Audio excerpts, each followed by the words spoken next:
ऐसा कहा जाता है कि कहानियां सच से ज्यादा सच होती हैं क्योंकि वे उन सपनों की अभिव्यक्ति होती हैं जिन्हें वास्तविकता भी थाह लेने की हिम्मत नहीं कर सकती। जंगल में खोए हुए एक भगवान की कहानियां।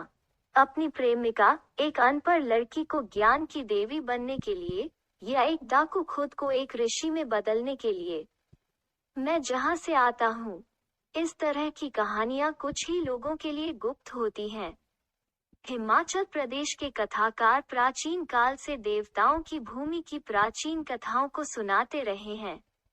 भले ही वे बारीकी से संरक्षित रहस्य हैं, फिर भी उन्हें देवताओं के उन कथाकारों से दूर करने के लिए एक सतर्क आंख और एक जिज्ञासु कान की आवश्यकता होती है। यह उन शाश्वत कहानियों में से एक है जिसे किसी ने नहीं लिखा है, लेकिन उत्तर भारत में हर कोई जानता है।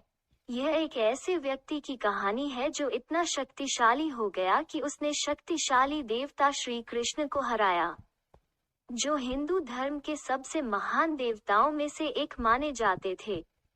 उस शख्स का नाम था बाबा बाहुबली। बाहुबली उर्फ बाली की कहानी पुरानी है, यद्यपि उनकी महिमा की कहानी को शास्त्रों और महाकाव्यों के माध्यम से पारित या पढ़ाया नहीं गया है। वे उत्तर भारतीय राज्यों हिमाचल प्रदेश, हरियाणा और पंजाब में एक महत्वपूर्ण धार्मिक व्यक्ति बने हुए हैं।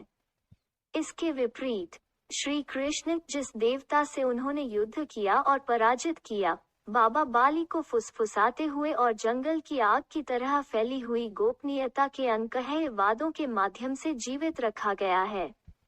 कर्मकांड की अग्नि के चारों ओर बैठकर लोगों ने शक्ति के प्राचीन देवता की शक्ति के करतबों को सुनाया।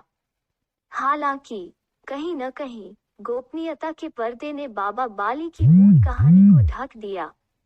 गोपनीयता न केवल उत्तर भारत में तांत्रिक प्रथाओं से देवता के लगातार जुड़े रहने के कारण आई, बल्कि इसलिए भी कि उन्हें हमारे इतिहास से शल्य चिकित्सा द्वारा मिटा दिया गया था। हालांकि यह ऐसा प्रतीत हो सकता है। बाहुबली की ताकत के जोरदार दावों को दबाने का एक कारण यह नहीं था कि उसने हिंदू धर्म के सबसे महान देवताओं में से एक और उसके भाई को हराया। श्री कृष्ण बहुत सी बातें थे लेकिन झूठे थे। बाबा बाली के व्यापक बहिष्कार का आदेश देने के लिए कृष्ण जिम्मेदार नहीं थे। वो उन सभी को दंडित करने और बहिष्कृत करने के लिए भी जिम्मेदार नहीं था जिन्होंने बाबा बाली को धोखा दिया और जिस समाज की रक्षा करने की शपथ ली थी, उसे उस समाज से बाहर निकालने की कहानी को दोहराने की हिम्मत की। नहीं, धमकी कहीं नजदीक से आई है। ठंडे विश्वासघात की कहानी तब शुरू हुई जब बाबा बाली का जन्म भी नहीं हुआ था। यह कहानी उस समय की है जब उन्हें बाबा बाली या बाहुबली भी नहीं कहा जाता था। वो अभी तक शक्ति के देवता नहीं थे और उनका नाम चारों दिशाओं में नहीं गूंज रहा था। उसका नाम चानो था और वो वर्तमान मध्य प्रदेश के महिष्मती वंश के राजा कैलाश के पुत्र थे। प्रसिद्ध राजा सहस्त्रबाहु या कार्तवीर्य अर्जुन के वंशज राजा कैलाश द्वापर युग में एक न्यायप्रिय राजा थे और उनकी प्रजा उनके शासनकाल में बहुत खुश थी। हालांकि राजा को एक चिंता थी कि वो उसे हर दिन अंदर से खा जाएगा। भविष्य में अपनी विरासत को आगे बढ़ाने और परिवार के नाम को जीवित रखने के लिए उनके पास कोई उत्तराधिकारी नहीं था। अपने मंत्रियों द्वारा पूछे जाने पर राजा ने आंखों में आंसू के साथ अपनी स्थिति बताई। मंत्रियों ने कैलाश को अपने परिवार के देवता या कुलदेवता भगवान शिव से प्रार्थना करने की सलाह दी। हर तरफ से हारे हुए कैलाश हिमालय के पहाड़ों पर गए और जितना हो सके प्रार्थना की। कई वर्षों की कठोर तपस्या के बाद भगवान शिव उनकी भक्ति से प्रसन्न और संतुष्ट कैलाश के सामने प्रकट हुए। कैलाश के अनुरोध पर महान महादेव ने उन्हें 4 पुत्रों का वरदान दिया।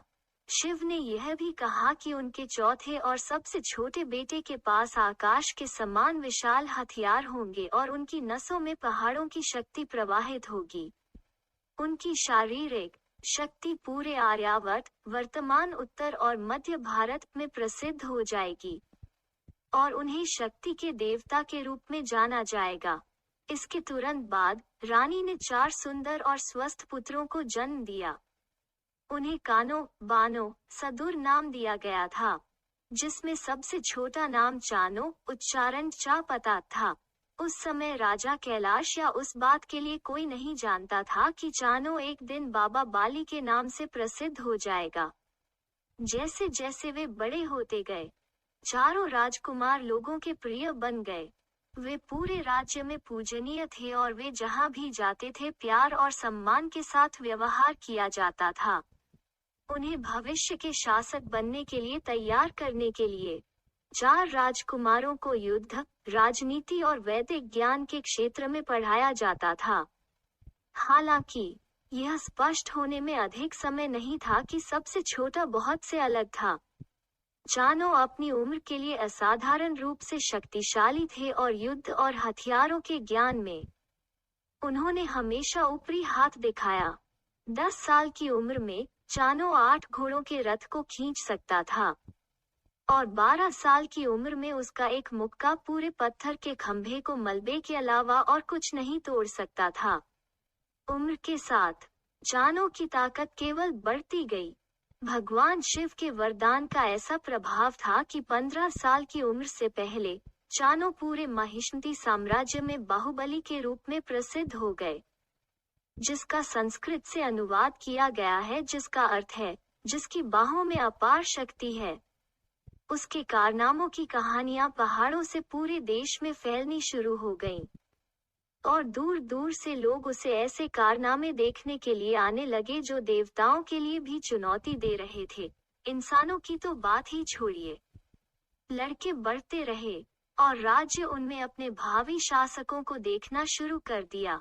हालांकि राजा के घर में समय अभी सबसे बुरे के लिए एक मोड़ लेना शुरू कर रहा था। राजा कैलाश के अलावा कोई नहीं जानता था कि चानो महादेव का एक उपहार था और इस प्रकार वो कभी भी अपनी प्रशंसा गाते हुए और यह दावा करते हुए नहीं थके कि वो कितना महान शासक साबित होगा। हालांकि कानों के 3 सेट इन प्रशंसाओं से छुटकारा पाने के अलावा कुछ नहीं चाहते थे।